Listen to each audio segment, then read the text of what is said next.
तुम्ही विचार करा, हे शोरूम म्हणजे लुटायचा एक धंदा आहे.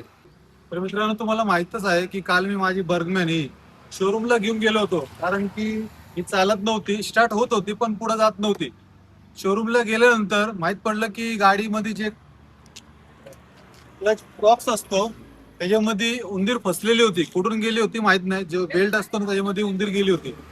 फोन आलं मला, ते बोलायला लागले की तुम्हाला पूर्ण असेंब्ली बदली करायला लागेल, 5 ते 6 हजार रुपये खर्च येईल. म्हणलं "रा, एवढं खर्च?"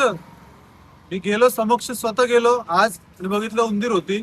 ती मी स्वतः लाकडाने काढली. त्याला बोललो याला क्लच बॉक्स जे होतं ते मी व्हिडिओ मध्ये टाकतो, ते वॉश कर आणि परत फिटिंग कर. परत फिटिंग केली आणि गाडी चालू झाली. म्हणजे हे लोकांना लुटायला बसलेत फक्त. फक्त त्याला सर्व्हिस चार्ज लेबरचे होते 300 रुपये दिले फक्त. तुम्ही विचार करा, हे शोरूम म्हणजे लुटायचा एक धंदा आहे.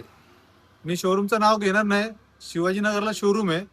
उगाच नाव कोणाचं बदनाम करायचं नाही आपल्याला, पण बोलण्याचा हेच अर्थ आहे की कोणाचं कस्टमरला लुटू नका. जे आहे तेच करा.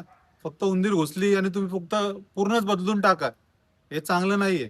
मी साफ केली आणि लावली, फिटिंग केली, काहीच नुकसान झालं नव्हतं, काहीच खाल्लं नव्हतं. तर मित्रांनो, तुम्हाला काय वाटतं मला कमेंट मध्ये नक्की सांगा आणि हा व्हिडिओ जास्तीत जास्त शेअर करा. धन्यवाद.